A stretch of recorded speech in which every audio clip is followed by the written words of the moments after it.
하나님의 말씀 우리 요한복음 4장 35절에서 38절입니다. 요한복음 4장 35절에서 38절 여러분 찾으셨으면 저 여러분 합독하도록 하겠습니다. 요한복음 4장 35절에서 38절 찾으셨으면 저 여러분 합독하도록 하겠습니다. 시작. 너희는 넉 달이 지나여 수수할 때가 이르겠다 하지 아니하느냐. 그러나 나는 너희에게 이르노니 너희 눈을 들어 밭을 보라. 희어져 수수하게 되었도다. 거두는 자가 이미 싹도 받고 영생에 이르는 열매를 모으나니 이는 뿌리는 자와 거두는 자가 함께 즐거워하게 하려 함이라. 그런즉 한 사람이 심고 다른 사람이 거둔다는 말이 옳도다. 내가 너희로 노력하지 아니한 것을 거두러 보내었노니 다른 사람들은 노력하였고 너희는 그들이 노력한 것에 참여하였느니라.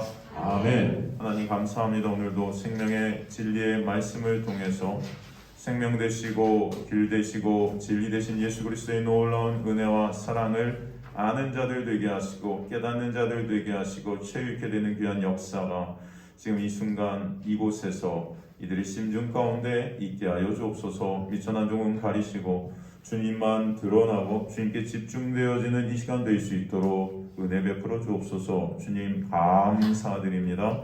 예수 그리스도의 이름으로 기도드리옵나이다. 아멘. 지난 시간에 말씀을 통해서 여러분은 이제 예수께서 우리에게 말씀하시는 그 양식에 대해서 공부하게 되었죠. 양식이 무엇인지 우리가 살폈습니다. 다시 한번 그 양식이 무엇인지 조금 간단히 정리를 하면은 양식이 뭐라고 그랬죠? 하나님의 뜻을 이루는 것이다 그랬어요. 하나님의 일의 성취다 그랬습니다. 하나님의 일의 성취이고 하나님의 뜻을 이루는 것이 바로 예수의 양식입니다. 다시 말하면 쉬운 말로 우리가 예수 그리스도의 양식이 되는 것이고 또 예수께서 우리의 양식이 되어주시는 거예요. 그죠? 그걸 갖다가 쉬운 말로 한마디로 연합이라고 합니다. 연합. 그죠? 예수가 우리 안에 오시게 되는 역사죠. 너희가 내 안에, 내가 너희 안에. 그죠? 그것은 창세기부터 시작된 하나님의 구원의 계획이죠. 그래서 창세기 아담을 통해서 이는 내 뼈 중에 뼈요 살 중에 살이라는 아담이 하와를 향해서 한 말을 통해서 바로 아담 그 신랑이 교회 하와 여자에게 이르는 그 놀라운 은혜의 선포가 바로 창세기부터 흐르고 있음을 우리에게 알려주셨던 것이죠. 이것이 바로 예수 그리스도를 믿게 됨으로 말미암은 구원의 역사이고 구원의 성취이고 은혜를 알게 되는 놀라운 하나님의 은혜의 역사임을 우리는 알게 되는 것입니다. 그래서 사도 바울은 그 놀라운 은혜를 알게 되자 갈라디아서 2장 20절에서 고백하고 있지 않습니까? 내가 그리스도와 함께 십자가에 못 박혀 죽었나니, 그죠? 예수께서 나로 내 육으로 십자가에서 죽으신 것이 믿어지게 되는 은혜가 있게 됐다는 거예요. 나로 내 육으로 십자가에서 예수께서 죽으신 것이 사도 바울에게 이 믿음으로 찾아와서 이게 믿어지는 겁니다. 그래서 내가 그리스도와 함께 죽었다는 것이 인정이 되는 거예요. 그러므로 이제 내가 사는 것이 아니라는 거죠. 내 안에 누구가 사신다? 예수 그리스도께서 사신다는 거예요. 여러분 사도 바울이 어떤 사람입니까? 하나님의 말씀을 목숨을 걸고 지켰던 사람이에요. 그래서 나는 율법에 온전하고 완전한 자라고 자부했던 사람입니다. 자부했었어요. 그만큼 의의가 하늘을 치솟고 있던 자였어요.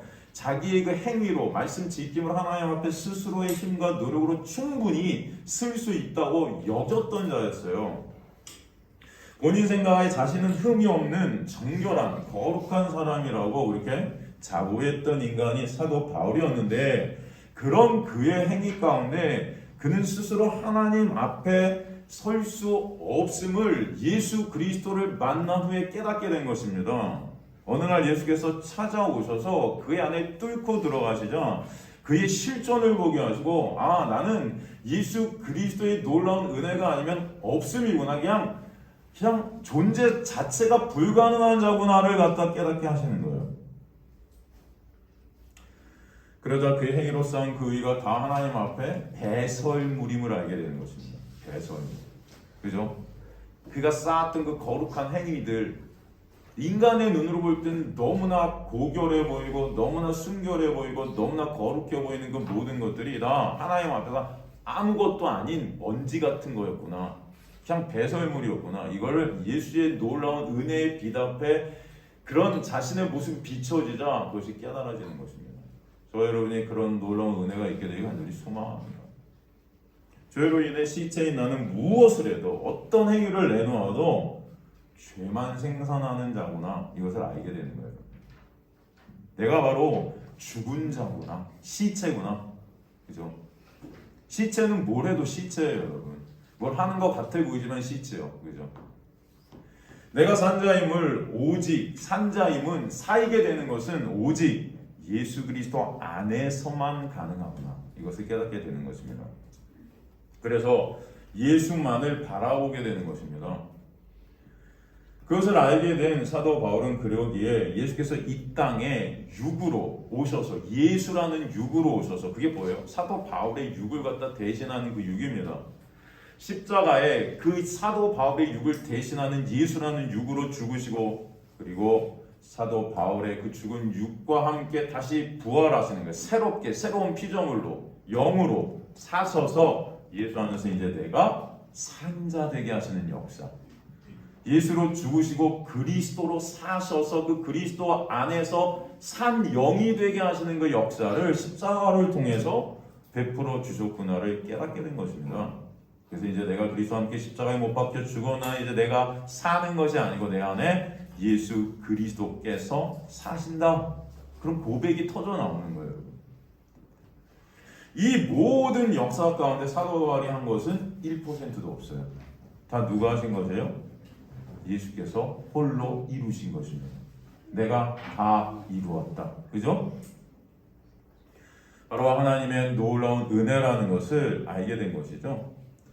이 모든 것은 진정 하나님께서 홀로 이루신 하나님의 은혜이고 우리에게 주신 선물임을 사도 바울이 깨닫게 될 때 사도 바울에게서 나오는 것은 단 하나였습니다.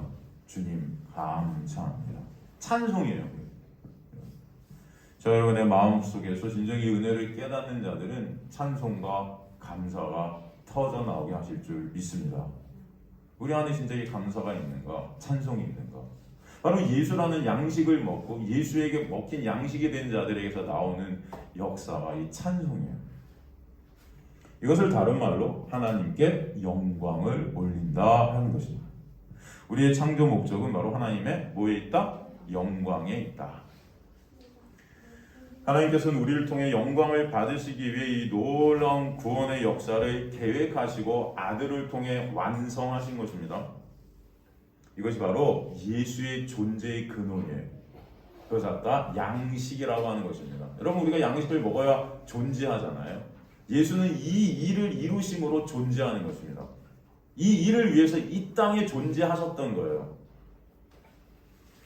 그러기에 갈라디아서 21장을 다시 한번 보면은 갈라디아서 2장 21절을 보면 내가 하나님의 은혜를 패하지 아니하노니 만일 의롭게 되는 것이 율법으로 말미암으면 율법을 통한 어떤 행위, 인간의 어떤 행위, 말씀 지킴, 율법 지킴 이런 행위로 말미암으면 예수 그리스도의 십자가의 그 죽으심은 다 헛된 거야.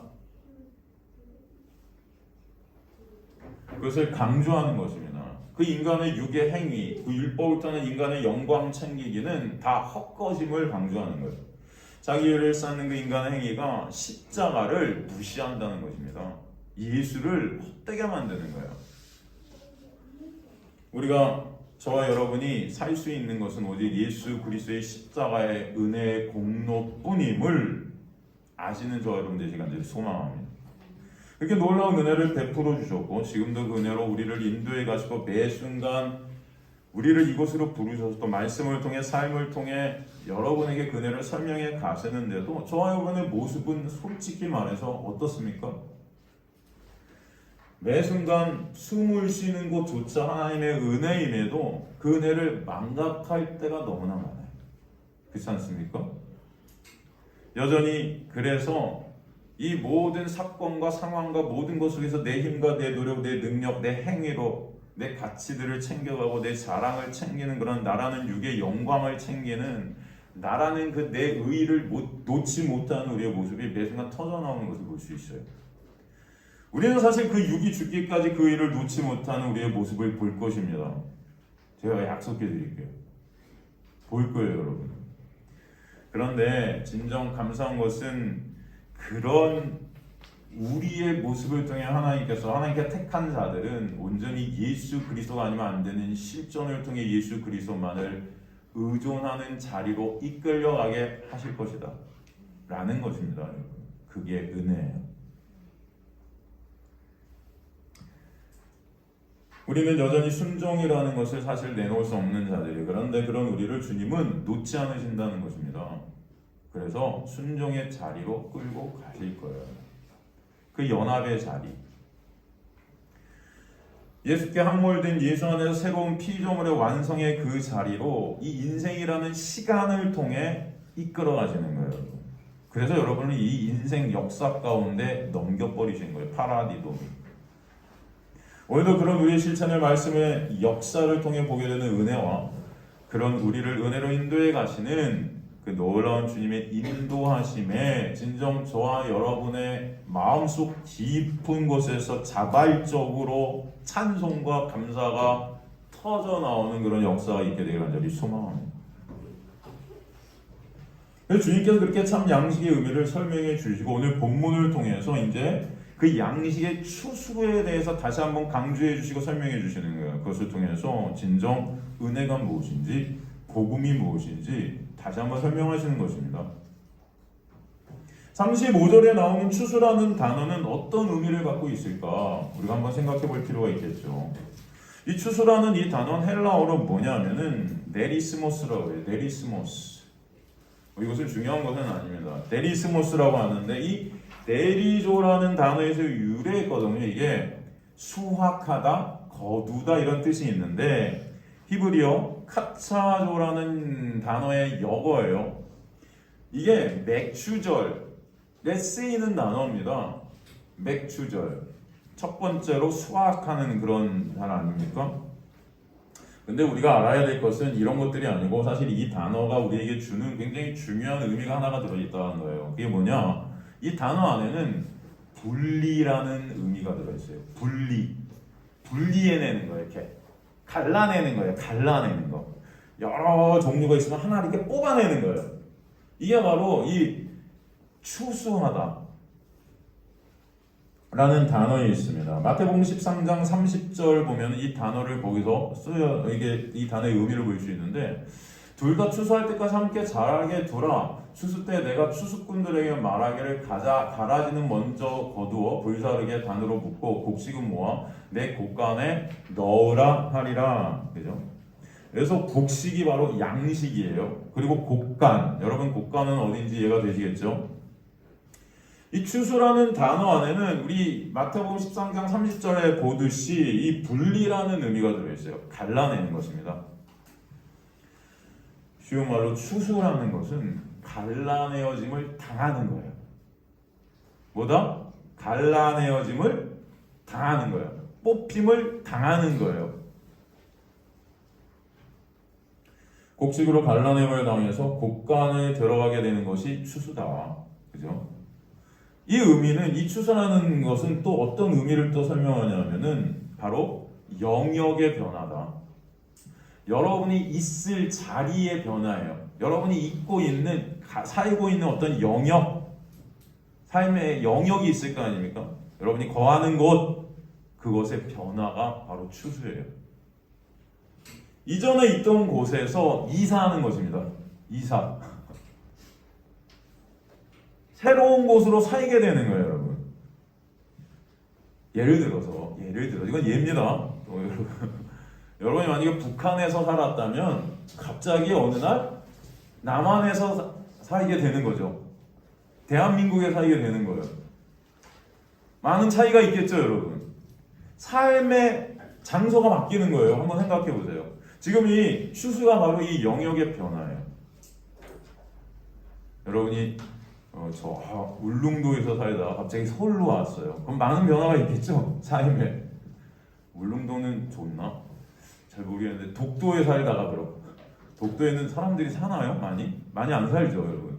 거기 살다가 이거 오는 거예요, 서울로. 그럼 완전히 뭔가 다르겠죠, 여러분. 이 영역의 변화. 항상 제가 말씀드리지만 이 구원은요, 영역의 변화의 역사입니다. 구원은 뭐다? 영역의 변화의 역사예요. 이 추수라는 단어 안에 이 영역의 변화가 있는 거예요. 들어있는 거예요. 하나님은 어떤 방식으로 당신의 백성들의 영역 이동을 시키시나, 이 성경 전체가 그것을 우리에게 설명해 주고 계신 것입니다. 사실 창세기에서 흐르는 그 영역을, 그 역사를, 그 영역 변화의 역사를 조금 우리가 살펴보면, 여러분 창세기에 나오는 은혜의 영역이 어디였습니까? 사실은 은혜의 영역, 은혜의 땅, 에덴이에요. 그죠? 에덴 동산. 에덴이라는 곳은, 그 영역은 하나님의 은혜가 통치하는 하나님의 은혜로 살아가는 곳이었습니다. 그와 반면 아담이 하와가 죄로 인해서 그것을 쫓겨나게 된 그 에덴 밖의 영역은 어떤 곳이었어요? 더 이상 이제 은혜가 흐르지 않는 곳이죠. 그래서 인간들의 힘과 노력, 인간들의 수고가 없으면은 살 수 없는 그런 율법적 영역의 곳이에요. 인간이 수고한 만큼 인과응보, 권성진학의 어떤 그런 시스템 안에서, 약육강식의 시스템 안에서 힘의 논리 가운데 벌어지는 이 세상의 어떤 모습이 바로 에덴 밖의 영역에 우리가 살고 있는 이 모습 아니겠습니까, 여러분? 먹고 먹히는 것. 이게 바로 율법적 영역이죠. 그 율법 아래 살게 된 인간은 이제 율법 아래서 그들이 만든 하나님을 섬기기 시작해요. 율법 아래서 그들이 생각하는 하나님은 그 영역, 여러분이 어떤 영역에 있는가에 따라 섬기는 하나님이 달라진다는 것을 우리에게 보여줍니다. 그들은 단 한 번도 그들이 섬기는 그 하나님이 가짜라고 생각해 본 적이 없었어요. 그렇게 흘러 노아 시대 때 하나님은 노아에게 나타나서 계시를 하십니다. 하나님이 노아에게만 오셔서 하나님을 나타내 주세요. 노아 이외의 당시 사람들은 그들이 안다는 하나님을, 사실은 그 하나님이 가짜였던 거죠. 노아한테 나타난 하나님은 진짜였다는 것입니다. 사실 거기서 이제 노아가 아는 하나님과 이 세상이 아는 하나님은 충돌이 일어나요. 그죠? 그러기에 참 하나님을 만난 노아는 다른 사람들의 모습으로, 다른 사람들의 영역 같은 곳에 살아가기 시작하는 거예요, 여러분. 세상에 미련을 둔 삶이 아니라 세상을 떠나가기 위한 삶을 살아요. 이해가 되십니까? 세상에 미련을 둔 삶이 아니라 어떤 삶? 세상을 떠나가기 위한 삶. 그래서 그가 했던 거 뭐예요? 방주를 만드는 일을 한 거예요. 평생. 그런 그의 모습이 세상 사람들이 보기에는 어떤 모습일까요? 그건 완전 미친 거죠. 그것도 산에다가 배를 짓고 있으니 이거 말이 됩니까, 여러분? 네? 왜 그러냐고 물었더니 하나님께서 계시를 주셨는데 이 세상이 물로 심판을 받게 되니까 방주를 만들라고 했다는 거예요. 근데 오히려 사람들은 그런 그의 생각을 돌았다고 생각하는 거죠. 미쳤다고 생각하는 거죠. 아니, 하나님이 나타나면 우리 모두에게 나타나지 왜 너한테만 나타나는 거죠? 그죠? 말도 안 돼요. 여러분, 인간의 상식으로 보면 이것은 말이 안 됩니다. 다수의 의견이 진리가 되는 이 세상의 구조 속에서 노아는 미친놈이에요. 그죠? 다수의 의견이 진리가 되는 이 세상 속에서 노아는 미친 거죠. 그럼에도 노아는 사람들이 뭐라 하든 자신에게 계시된 그 하나님을 따를 수밖에 없는 거예요. 이 하나님의 은혜입니다. 그 은혜가, 그래서 여러분 창세기에 보면은 노아라는 이름이 시작할 때 그 뒤에 바로 뭐가 붙어요? 노아라는 이름이 딱 등장하면서 뒤에 어떤 단어가 뭐냐면 노아는 하나님의 은혜를 입었더라고 시작해요. 노아가 뭘 잘해서 시작하는 게 아니고, 노아가 뭘 잘해서 이렇게 가는 게 아니고 하나님의 은혜가 딱 입혀지자 노아가 이렇게 끌려가더라는 거예요. 이해가 되십니까? 저 여러분이 오늘 이 자리에 온 것도 하나님의 은혜가 입혀졌기 때문임을 저는 믿습니다. 하나님의 말씀을 매 순간 여러분이 듣게 되는 것 하나님의 은혜가 입혀졌음을 믿습니다. 그렇지 않습니까? 이게 우리 힘과 노력을 안 된다는 거예요. 은혜가 우리를 이끄셨다. 은혜가 그 노아를 이끄시니까 노아가 뭐 하더라? 미친놈이 돼서 이 세상을 떠날 준비를 함으로 방주를 만들더라. 이런 일을 아마 저 여러분도 겪으실 수 있어요. 여러분의 인생 가운데. 예를 한번 들어볼까요, 여러분? 그런 이 노아 같은 일을 우리도 겪을 수 있나요? 네, 있습니다. 어떻게요? 어떤 겁니까? 제가 예를 한번 들어볼게요. 여러분, 우리가 보통 교회를 평생 다니면은 교회라는 곳을 다니면서 신앙생활을 한단 말이죠. 그 신앙생활하면서 여태까지 여러분이 느낀 건 뭐예요? 우린 천국에 가는데 어떻게 천국에 가요? 보통 우리가 생각하는 거, 착한 일하고 선한 일하고 좋은 일하고 하나님의 말씀을 잘 지키면 우리는 천국 가고, 나쁜 짓 하고 하나님 말씀 잘 안 지키고, 그죠? 교회도 그냥 예배도 안 나오고 막 예를 들어서 목사님 말씀도 안 듣고 그러면 어떻게 돼요?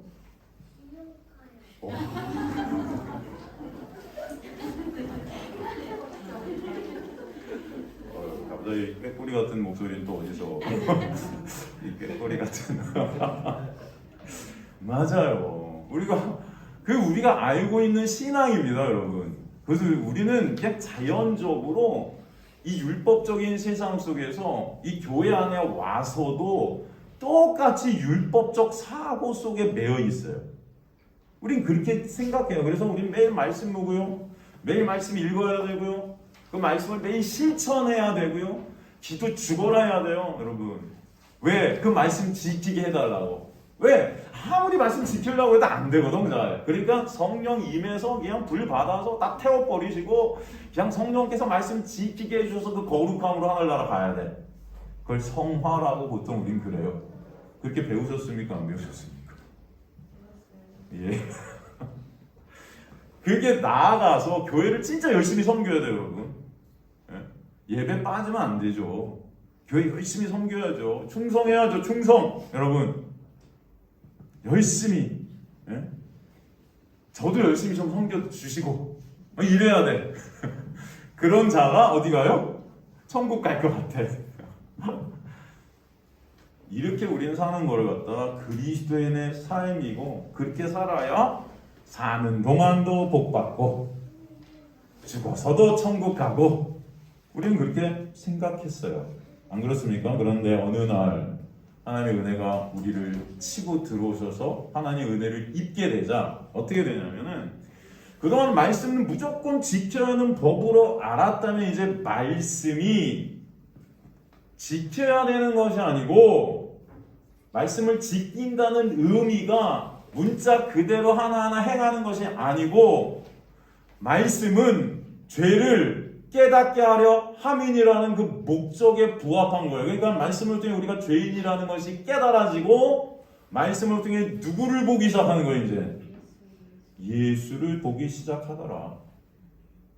이해하십니까? 여러분, 우상이 뭐예요? 우상. 하나님의 형상을 만들어 놓은 거잖아요. 여러분, 그런 의미에서 보면은 가장 우리에게 우상이 되는 것은 문자예요. 하나님이란 것을 문자라는 것으로 형상으로 딱 만들어서 우리에게 준 거예요, 이 말씀이. 여러분, 이것을 그래서 여러분이 문자로만 보면 우상입니다. 이해가 되십니까? 이게 그냥 하나님이라는 것을 문자로만 형상적으로만 우리가 보게 되면 그건 우상덩어리예요, 이거요. 여기서 우리는 성령께서 오셔서 생명을 보게 해주시는 거예요. 생명은 누구예요? 예수. 문자 밑에 깔린 그 예수라는 생명이 뿜어져 나오지 않으면 우린 말씀이 확고라는 것이에요. 이해가 되십니까? 그래서 은혜가 우리에게 임하면 이 말씀이 이제 문자적으로 보이는 것이 아니라 이 말씀을 통해 예수라는 생명을 보게 되는 자들이 되는 거예요, 여러분. 예수만 생명이구나. 예수만. 우리가 행한 어떤 것도 이 생명이 될 수가 있다 없다. 없구나. 우리가 어떤 착하고 어떤 이 세상적인 기준입니다. 하나님의 눈이 아니고 세상 사람들의 눈에 볼 때 어떤 착한 일, 어떤 좋은 일, 어떤 도덕, 윤리적인 어떤 이런 모든 일, 물론 여러분과 저에게는 이게 훌륭해 보일 거예요. 하지만 하나님 보시기엔 아니라는 거예요. 이 모든 것들이 다 죽음이라는 것입니다. 다 시체들의 행함이에요, 그냥. 하나님은 뭐만 생명이세요? 예수 안에 있는 자만 생명이에요. 그것을 보게 하시는 거예요. 말씀을 통해서. 예수가 구원의 기준이 되시는 것입니다. 그래서 로마서에도 보면 너희가 진리대로 심판을 받겠다. 진리가 누구예요? 알레theia, 실체예요. 실체 누구? 예수 그리스도가 기준이 되시는 거예요. 그래서 이제는 믿음이란 거. 내가 하나님 믿습니다 했던 그런 나의 믿음도 이게 내 실력인 줄 알았는데 은혜가 들어오자 나는 믿음을 스스로 가질 수 없는 자구나. 왜? 시체니까. 이게 깨달아지는 거예요. 지금껏 믿음이라고 하는 것이 다 착각이었구나가 알게 되는 거예요. 내 행위로 짓는 죄만 죄같이 여겼었는데 은혜가 치고 들어오니까 내가 숨쉬는 것 자체도 죄구나. 이게 깨달아지는 거예요.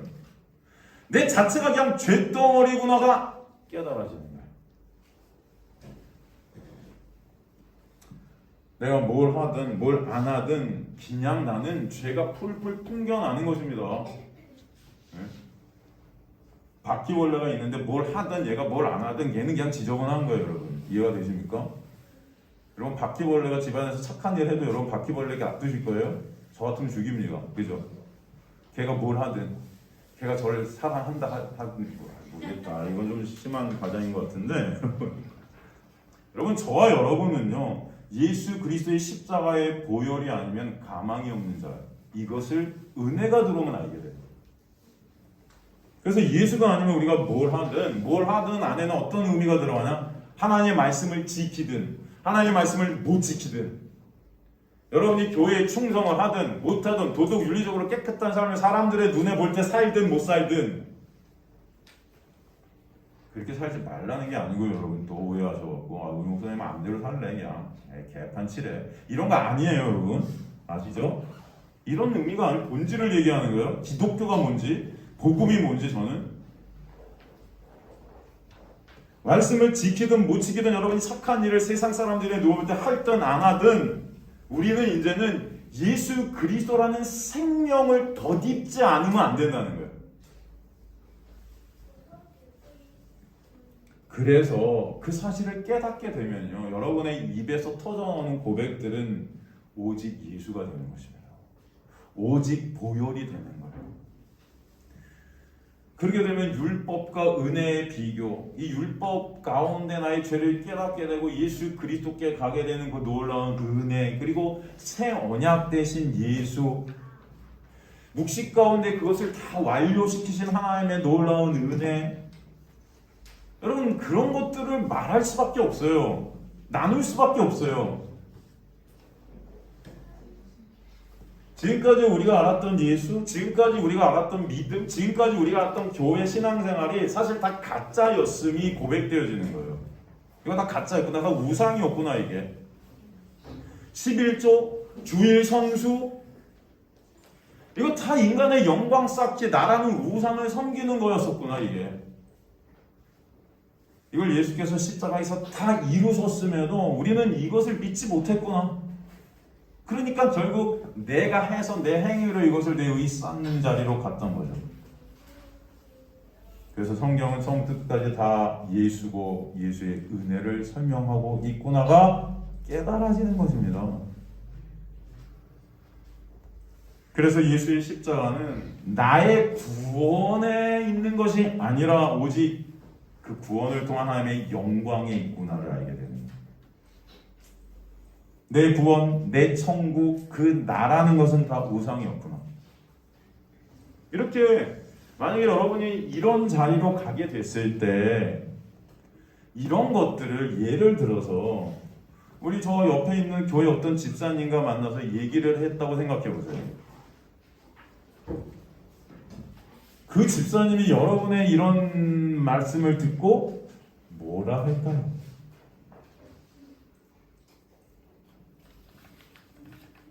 80%는 제가 생각하는 게 이 사람 이상한 사람이다. 이게 이단 같네? 새 언약? 묵시? 이게 뭔 말이야? 이 사람이 이상한 영의 지배를 받는 거 아닌가? 이런 생각을 할 수 있을까요? 없을까요? 솔직히 여러분, 저는 이상한 취급을 받는데 여러분 어떠세요? 저는 어디 가도 이런 말 하면 이상하게 보거든요, 사람들이.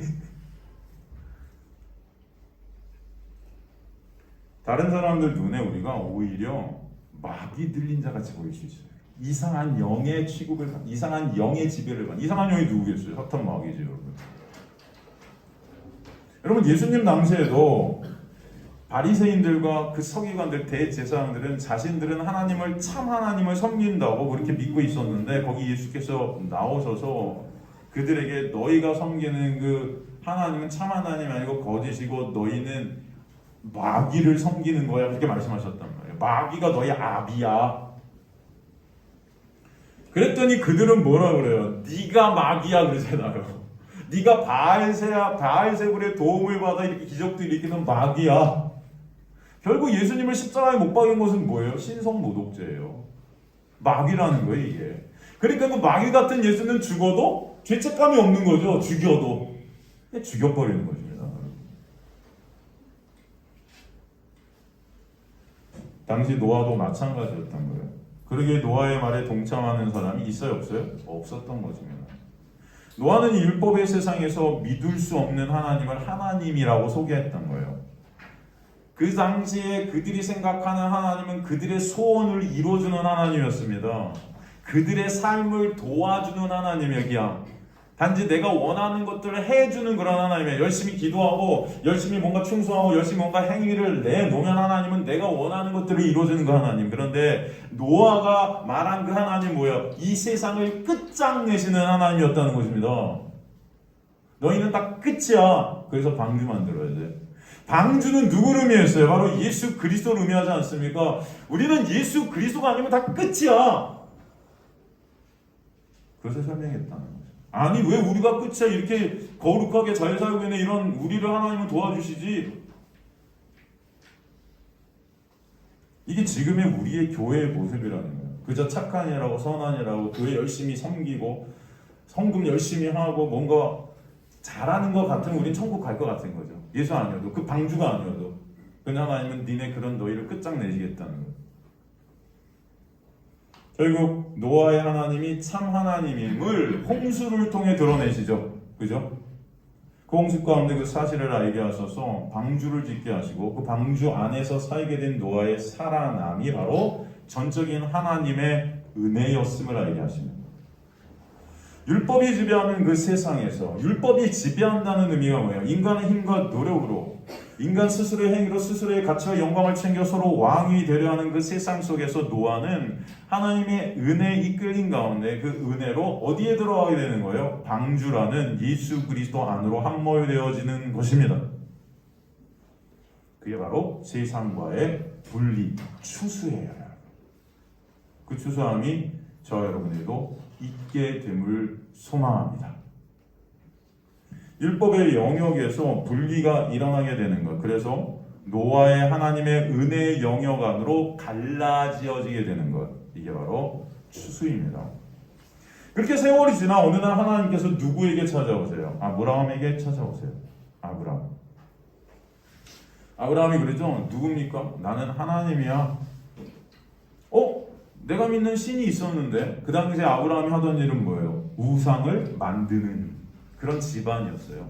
그 우상을 만들어서 그것을 팔아먹는 거예요. 그가 생각하는 그런 신은 그런 신이었어요. 그 우상은 어떤 우상일까요? 결국 내 소원을 이루어주는 우상 아닙니까? 무당 같은 거죠.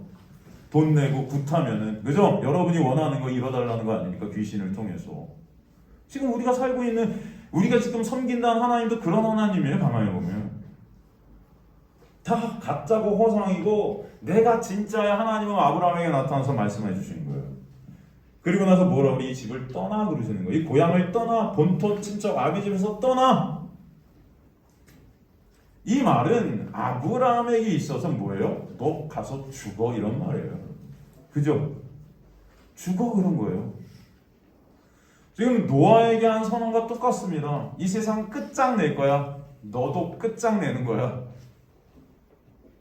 지금까지 아브라함을 존재케 한 것들을 끊어내시는 거예요. 아브라함을 존재케 한 것들이 있을 거 아닙니까? 여러분이 지금 존재하고 있는 것들이 있을 거 아니에요.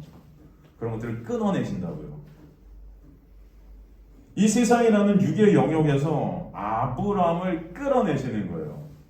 그리고 그렇게 그를 끌어내셔서 하나님은 약속을 구하 맺으십니다. 그 약속을 맺으셨다는 의미가 뭐예요? 은혜를 부어주셨다는 거예요.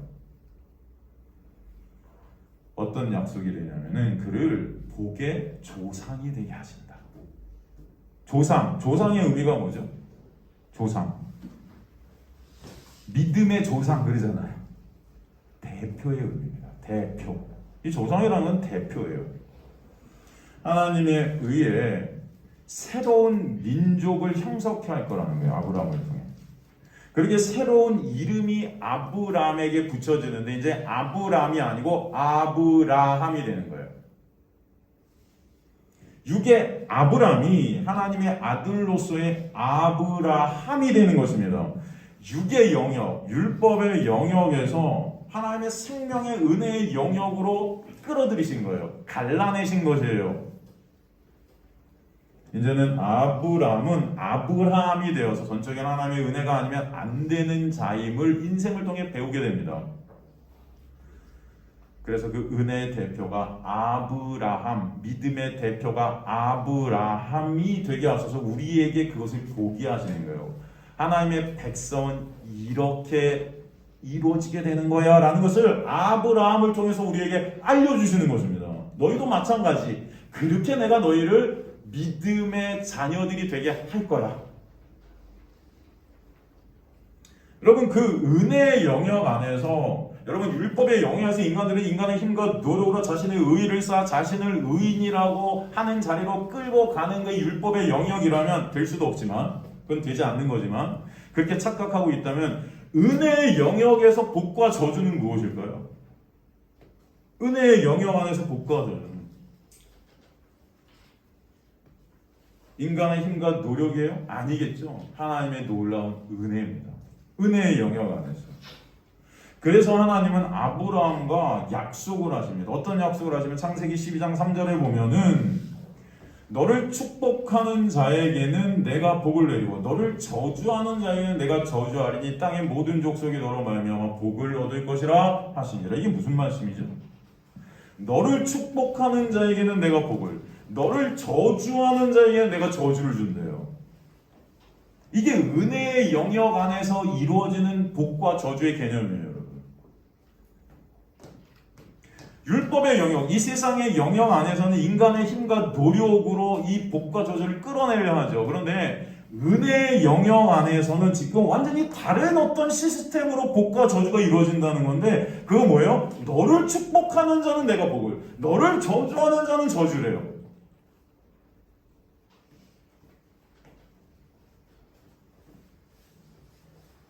여러분 이 인간, 율법의 영역 속에서는 인간의 행위에 따라서 복과 저주가 갈립니다. 인간이 말씀 지키면 복받고 말씀 못 지키면 하나님이 치시는 거예요. 저주예요.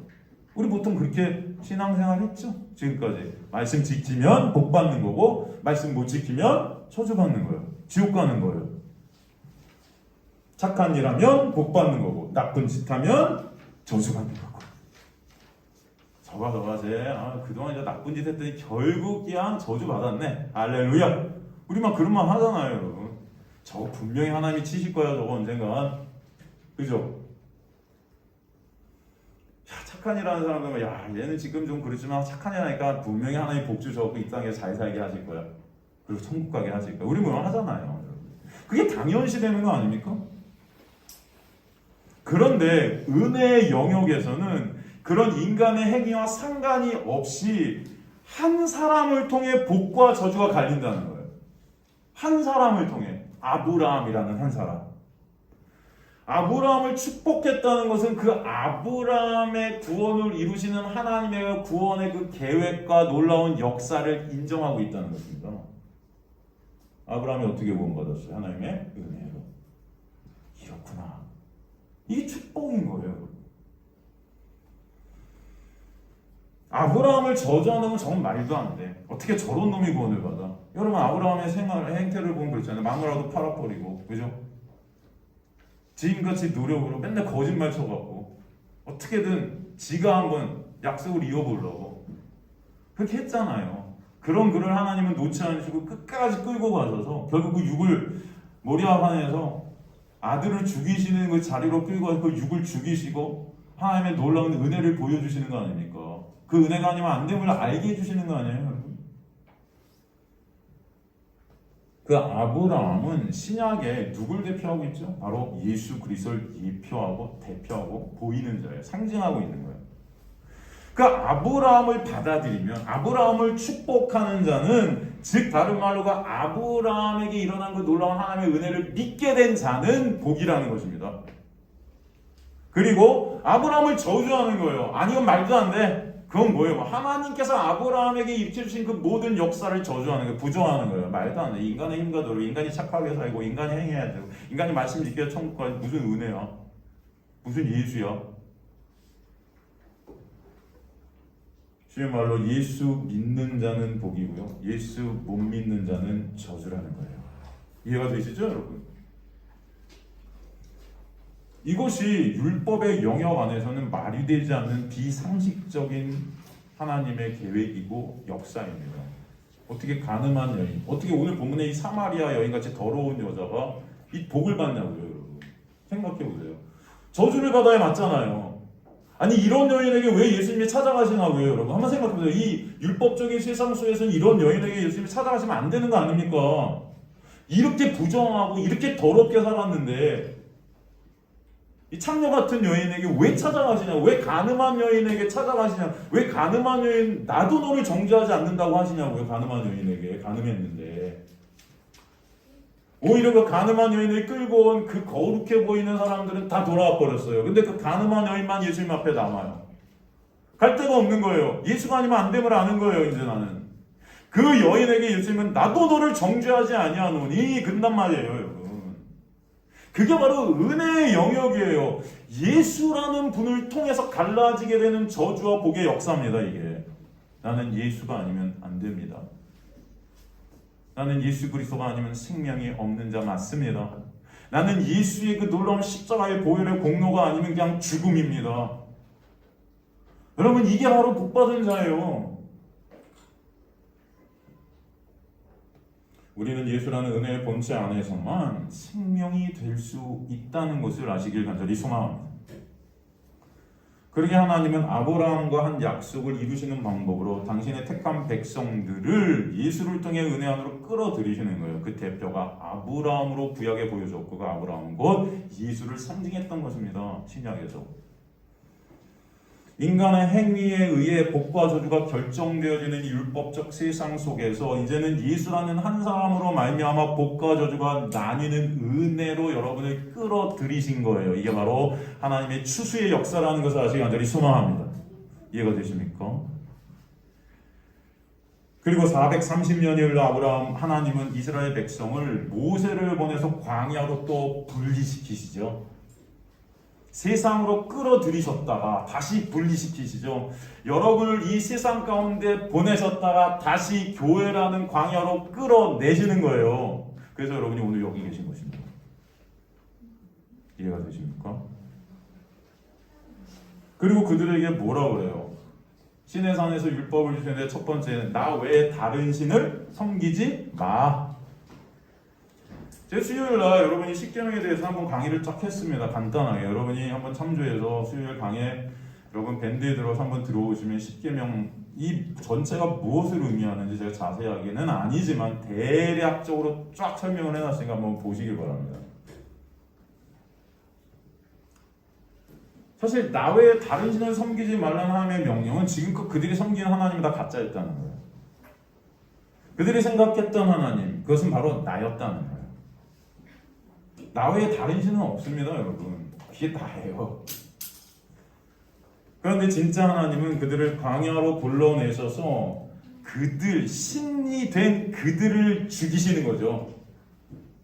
그들이 원하는 것을 주시는 게 아니고 그들이 원치 않는 것을 주셔서 그들의 실체를 드러내시고 죄로 물든 그 1세대 이스라엘, 그 육의 이스라엘을 다 삭제시키시는 은혜를 베풀어 주시는 거예요. 그래서 이제 새롭게 태어난 2세대들만 가나안으로 들어가게 하십니다. 그게 바로 예수 그리스도 안에서 다시 태어나게 된 새로운 피조물임을 우리에게 보여주십니다. 여러분, 신이 된 인간들은요, 내가 신이 된 게 죄 아닙니까? 간섭받는 것을 그래서 싫어해요. 여러분, 우리 자녀들을 키울 때 자녀들 막 간섭해보세요. 이거 하지마, 저거 하지마. 좋아하는 자녀 있나요, 없나요? 네? 대답 다 좋아하니까 우리 자녀들은 할렐루야. 여러분 자녀들은 다 좋아하시나 보죠? 간섭하시면? 그건 뭐 간섭하시면 좋죠. 이게 잔소리예요, 다 잔소리, 그죠? 이거 꾸덕이는 우리 있어요, 그죠? 하나님은 그들을 광야로 불러내셔서 간섭해 가시는 거예요. 그들의 몸에 편한 것을 그들은 추구하고 있는데 신이 된 인간들이 섬긴다는 그 나라는 신은 열심히 내가 뭔가를 믿고 행하면 내 소원을 들어주는 그런 신인데 그런 신이 우린 좋아요, 사실. 그냥 교회 와서 열심히 기도하고 열심히 말씀 보고 열심히 예배드리면 내 소원 이루어주는 그런 신이 좋아요. 우리는 믿습니다 하고 계속 주기장창 소리를 높여서 기도하면 내 말씀, 내가 원하는 것을 이루어주는 그런 하나님 좋거든요. 솔직히 인간들은요, 옳고 그름, 진리에 관심 없습니다. 솔직히. 그저 내 육이 편안하게 되는 것에 관심이 있어요. 잘 먹고 잘 사는 것. 내가 빌면 되는 그런 하나님. 그런 신앙이 편한 거예요. 여러분, 세상 속에서 여러분 받는 스트레스 얼마나 큽니까? 힘들어요. 그런데 교회까지 와서 언약이 어쩌고, 믿음이 어쩌고, 자기 부인이 어쩌고, 십자가가 어쩌고, 보혈이 어쩌고, 은혜가 어쩌고, 율법이 어쩌고, 이거 너무 힘들죠, 여러분, 솔직히. 세상 속에서 먹고 사는 것도 너무 힘들어 같은데 교회 오면 좀 위로나 해주시지. 맨날 그놈의 십자가에서 내가 죽어야 된다? 맨날 자기 부인 안에 들어가야 되는데 무슨 진짜 이미 저는 죽을 것 같아요, 세상에서 먹고 사느라고. 근데 교회까지 와서 이래야 돼요, 제가? 여러분, 이런 거 아는 것에 사실 우리는 관심 없는 자들 맞아요. 그저 열심히 뭔가 행하면 복 주는 그런 하나님이 좋습니다. 그런 행위로 하나님까지도 내 손아귀에 넣고 싶은 거예요. 내 행위에 따라서 움직이는 그 하나님. 내가 이거 해주면 하나님도 이렇게 해주는 하나님. 그래서 교회에서 여러분 열심히 그렇게 섬기는 것입니다. 복 달라고. 그런데 광야의 하나님은 그런 하나님이 아니셨어요. 그들의 먹는 것부터 간섭하십니다. 그들이 원하는 먹거리를 주지 않으세요. 거기서부터 그들은 불평, 불만이 터져나오기 시작하는 거예요. 그들의 우상성이 까발려지기 시작하는 거예요. 내가 신이 된 그 우상성. 애굽에 살았던 그 애굽이라는 신 아래, 가짜 신 아래 그들이 섬겼던 그 신이라는 것이 폭로되어지는 것입니다. 가짜 우상이었던. 40년간 그들이 신이 된 그들의 그 육을 삭제시켜 가시는 거예요. 그것이 바로 추수의 놀라운 은혜라는 것을 알게 됩니다.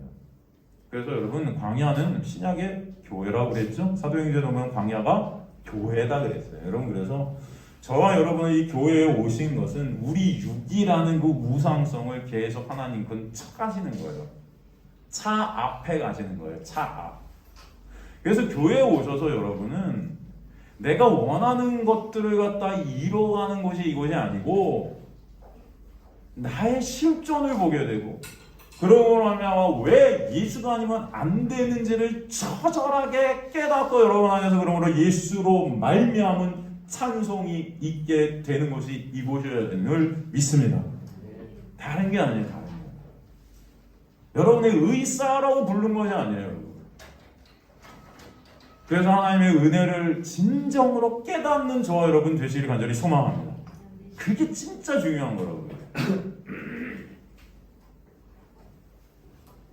어떻게든 하나님은 여러분이 이곳에 부르신 목적은 분명히 여러분이 원하는 것들을 이루지 않으세요. 그래서 여러분, 교회는 여러분이 원하는 것들을 잘 이루어주게 해서 막 성장시키고 교회가 커가고 이런 게 목적이 되면 안 돼요. 여러분이 원하는 것들 잘하면 열심히 할 겁니다, 여러분. 여기서 내가 뭔가 하나님께 원하는 게 이루어주실 거라는 어떤 생각들이 우리 안에 딱 자리 잡는 순간 여러분 교회에 헌신하고 충성할 것으로 저는 믿어요.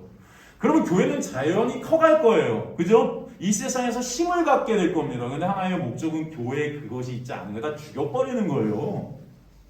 여러분을 죽이신다고요. 이곳을 부르셔서 이게 하나님의 목적이라고요. 우리 육을 죽여가시는 거예요. 내 육의 원함, 내가 신이 된 그 자리에서 나를 깎아내리시는 거예요. 그래서 오직 예수만으로 찬송케 하시는 거예요.